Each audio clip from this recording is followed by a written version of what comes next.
কোরআনের আলোচনা যখন তোমরা গভীরভাবে শুনতে থাকো, আমি আল্লাহ দুর্বল ঈমান নিয়ে বসছো, আমি আল্লাহ তোমাদের ঈমানটাকে সবল করে দিব। চিল্লায়া বলেন না সুবহানাল্লাহ।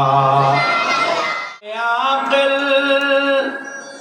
আরে আকিল না হো গাফিল, তুঝে দুনিয়া से जाना है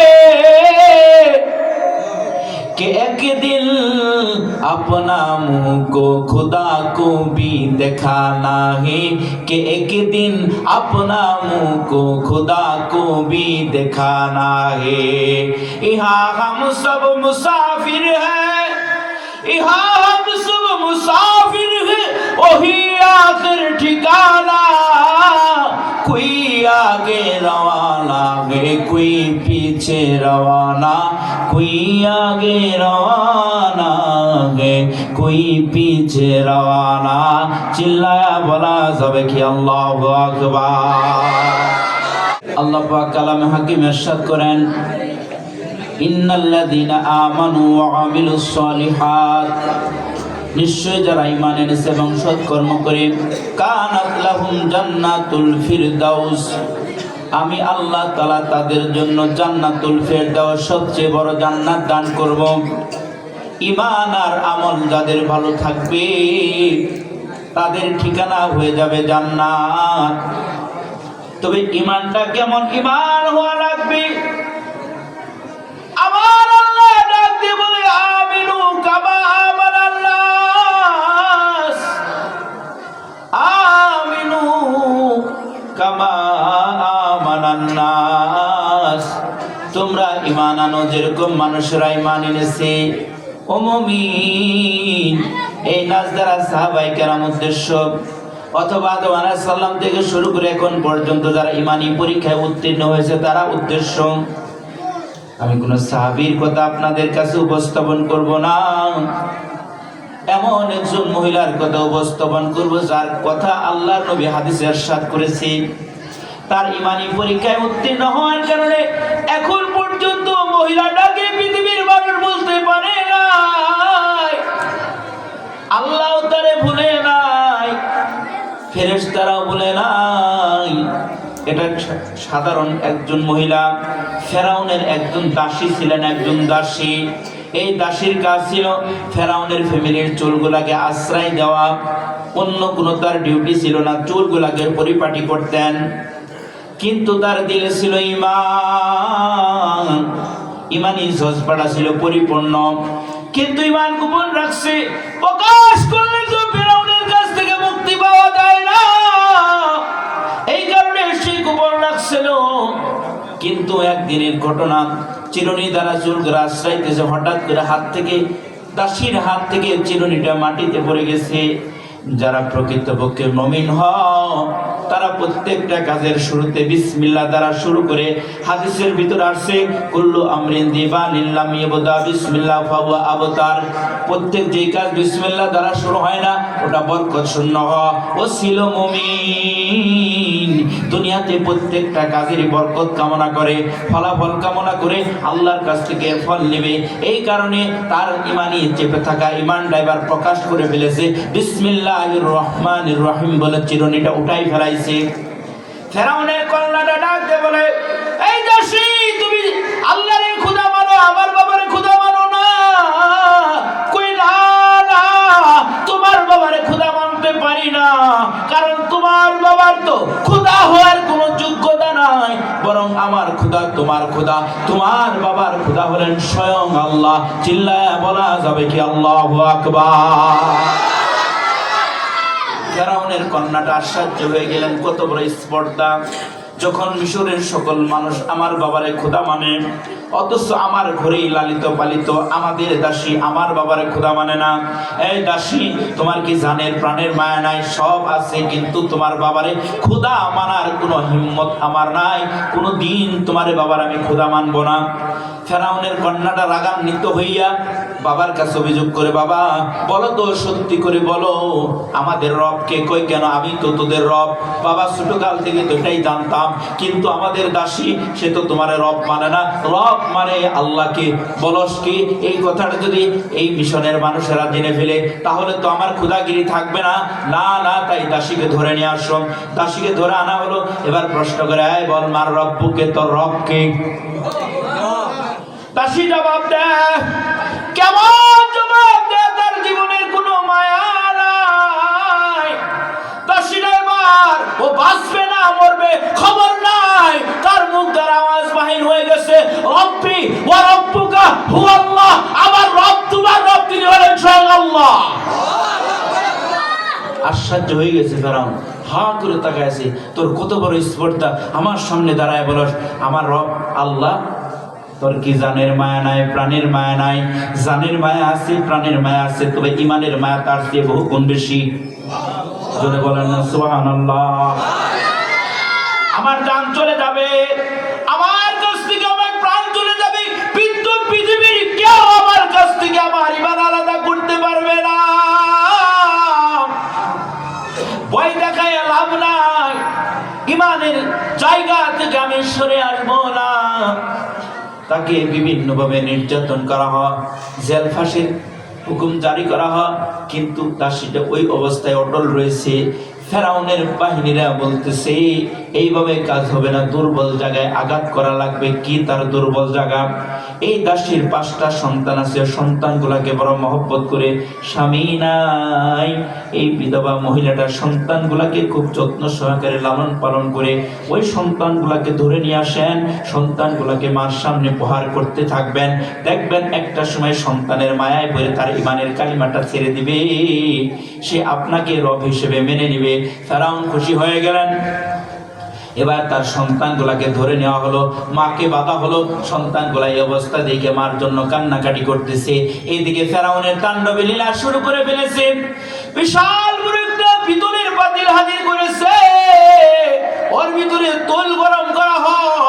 তৈলগুলা যখন টকবক করতেছিল, এবার ফেরাউন ডাক দিয়ে বলে, দাসী তোর এখনো সময় আছে, তুই আমার রহমান, অন্যথায় তোর এই সন্তানগুলাকে একে একে সবগুলা সন্তানকে এই উত্তপ্ত তৈলের ভিতরে নিক্ষেপ করে বোনা করে ফেলবো, মেরে ফেলবো। দাসীটা মাথাটা নিচু করে দে, চোখের পানি ছেড়ে ছেড়ে কান্দে, বাদশা গো আমার সন্তানগুলা একে একে আমার কাছ থেকে আলাদা হয়ে যাবে, কিন্তু আমি পারবো না আমার ইমানের কালিমার থেকে সরে আসতে। চোখের পানি ছেড়ে আল্লাহর কাছে কান্দে, আল্লাহ কঠিন পরীক্ষায় তুমি আমারে ফেলাইলা, একদিকে আমার সন্তান, অন্যদিকে আমার ইমান। ও মালিক, আমার কাছ থেকে সব একে আলাদা হবে, কিন্তু ইমানটার আলাদা তুমি কইরো না, ওটা চলে গেলে আমি আর বাঁচবো না। ও মালিক, আমার কাছ থেকে সব আলাদা হবে, কিন্তু আমার কাছ থেকে তুমি আমার ইমানের কালিমাটা সরাইয়া নিও না। এই কথাগুলো বলে চোখের পানি ছেড়ে কাঁদতেছি। ফেরাউন এবার তাণ্ডবী লীলা শুরু করে বড় সন্তানটাকে উত্তপ্ত তৈলের ভিতরে নিয়ে যাচ্ছে। সন্তানের কি কান্না, মা শুধু ফেল ফেল করে চোখের পানি ছেড়ে তাকিয়ে তাকিয়ে দেখতেছে। যখন উত্তপ্ত তৈলের ভিতরে নিক্ষেপ করা হয়, আহা কি সন্তানের কান্না, মা কেমন করে সহ্য করবে? যে সন্তানটাকে 10 মাস 10 দিন পেটে রাখছিল, কত কষ্ট করেছে, কত মেহনত করেছে, জনম দুঃখিনী মার সামনে এই উত্তপ্ত তৈলের ভিতরে সন্তানটাকে নিক্ষেপ করে বয়া বোনা করে ফেললো। কিছুক্ষণ কান্নাকাটির পর তার প্রাণটা বাহির হয়ে গেল, তার গোশতগুলা খসে গেল, হাড্ডিগুলা ভেসে গেল। মা শুধু ফেল ফেল করে কাঁদতেছে, চোখের পানি ছেড়ে কাঁদতেছে আর দেখতেছে। ফেরাউনের এবার আবার তাণ্ডবী লীলা, দ্বিতীয় সন্তানটাকে এবার উত্তপ্ত তৈলের ভিতরে নিক্ষেপ করবে। প্রশ্ন করে, এখনো সময় আছে, তুই তোর কালিমার জায়গা থেকে সরে আস, অন্যথায় তোর দ্বিতীয় সন্তানটাকে প্রথম সন্তানের মতো বোনা করে ফেলবো। মহিলাটা কথা বলে না, ও বাদশা নামদার, আমি ওটা পারবো না, আমার কাছ থেকে ইমানের কালিমা আলাদা করা সম্ভব না, আমার সব তুমি আমার কাছ থেকে আমার ইমানের কালিমা হারাবো না, কেউ আলাদা করতে পারবে না। আল্লাহু আকবার, জোরে কর। এবার দ্বিতীয় সন্তানটাকেও উত্তপ্ত তৈলের ভিতরে নিক্ষেপ করা হয়। এবার 3 নম্বর সন্তানের পালা। সন্তানটাকে উত্তপ্ত তৈলের ভিতরে নিক্ষেপ করা হলো। তৃতীয় সন্তানটাও বোনা হয়ে গেল। এবার 4 নম্বর সন্তানের পালা। ও ছিল অনেক ছোট, ও ছিল এত ছোট যে সে কান্না করতেছে, মার পা ধরে হাত ধরে, মা গো আমারে বাঁচাও, আমি যদি মরে যাই আমার এই ছোট্ট আদরের ভাইয়াটারে কে আদর করবে? মা গো 3টে ভাইকে তারা মেরে ফেলেছে, আমাকেও মারবে।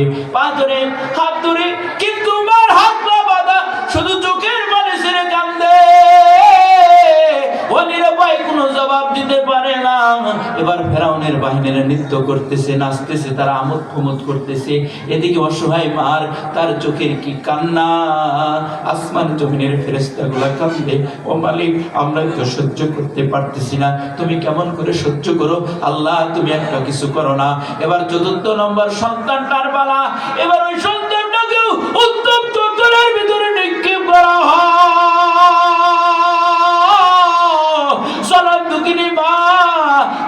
দেখলো একাধারে 4টা সন্তানকে তারা উত্তপ্ত তৈলের ভিতরে নিক্ষেপ করে মেরে ফেললো। ফেরাউনের এবার নজর পড়েছে দুধের বাচ্চা, মাত্র তার বয়স মাত্র 6 মাস। এখন পর্যন্ত বুঝতে পারে নাই তার সাথে, তার ভাইদের সাথে কি আচরণ করা হচ্ছে, কি করা হয়েছে, মার সাথে কি করা হচ্ছে, ও এখন পর্যন্ত বোঝে নাই। ও তার মার বুকে বসে আছে, মার দুধ পান করতেছে। এবার এই দুধের বাচ্চাটাকে হ্যাঁচকা মেরে টান থেকে মার কাছ থেকে আলাদা করে আসমানের মালিক আর সহ্য করতে পারে নাই। আসমান জমিনের ফেরেশতাদের কান্নার আওয়াজ ভারী হয়ে গেছে। এবার দুধের বাচ্চাটাকে যখন নিয়ে যাওয়া হচ্ছে, হঠাৎ করে দুধের বাচ্চাটা আকাশের দিকে তাকায়া মিটি মিটি হাসতেছে। আল্লাহু আকবার! মিটি মিটি হাসতেছে। শুধু হাসে তাই নয়, দুধের বাচ্চার জবানে আওয়াজ আল্লাহ জারি করে দিয়েছে, ইয়া উম্মাহু ইসবিরি ফাইন্নাকা আলাল হক। আয় মা, তুমি ধৈর্য ধারণ করো। ওই যে দেখো না জান্নাত, কত সুন্দর জান্নাতটা আমাদের জন্য আল্লাহ সাজায় রাখছে। মরতে দেরি হবে, আল্লাহ আমাদেরকে জান্নাতগুলা দিতে দেরি করবে না। আর একটু জোরে বলা যাবে কি সুবহানাল্লাহ? 5টা সন্তান মার কাছ থেকে আলাদা হয়ে গেল। এবার ফেরাউনের তাণ্ডব লীলার সর্বশেষ। দাসীকে বলতেছে এখন সময় আছে, তুমি যদি তোমার জানের মায়া করো তাহলে আমাকে খোদা মানো। আর মানার দরকার নাই, আমার কলিজার টুকরা সন্তানগুলাই চলে গেছে, আমার এই দেহ দিয়ে আর কি হবে, আর দরকার নাই। তবে আপনার কাছে আমার একটা ছোট্ট রিকোয়েস্ট, আবদার আছে, শেষ একটা আবদার। রাগান্বিত হইয়া আমার কাছে আবার তোর কিসের আবদার বল? কই আমি আমার সন্তানগুলাকে বড় মহব্বত করতাম, ভালোবাসতাম, এখন তো আমার সন্তানগুলাকে মেরে ফেললেন, মারার পর আমাকেও তো মেরে ফেলবেন। আপনার কাছে একটা ছোট্ট রিকোয়েস্ট, আবদার, আমার এই সন্তানগুলার হার আর আমার হারগুলোকে একত্রিত করে একটা জায়গার ভিতরে পুঁতে রাখবেন, এটাই আমার শেষ চাওয়া, আর কোনো চাওয়া নাই। এই কথাগুলা বলতেছি। ফেরাউন এবার তাকে উত্তপ্ত তৈলের ভিতরে নিক্ষেপ করে মেরে ফেললো। তো হারগুলাকে একটা গর্তের ভিতরে পুঁতে রাখলো, কিন্তু আসমানের মালিক ওই গর্তটাকে এত দামি বানায় ফেলাইছে, এত দামি। হাদিসের ভিতরে আসছে, লাম্মা উসরিয়া বিমারাতু বিরাইহাতুন তাইয়্যিবা ফাকুলতু মা হাযিহি রাইহা ফাকিলা লিহাযিহি মাশিদাতু বিনতি ফিরাউন ওয়া আওলাদুহা। আল্লাহর নবী যখন মেরাজের রজনীর ভিতরে হঠাৎ যখন মিশর ত্যাগ করতেছিল, প্রত্যেকখানে যে জান্নাতের সুঘ্রাণ আসতেছে, জিবরাইল আমিনকে ডাক দিয়ে বলে, ও ভাই জিবরাইল, বলো না কোত্থেকে জানি জান্নাতের সুঘ্রাণ আসতেছে।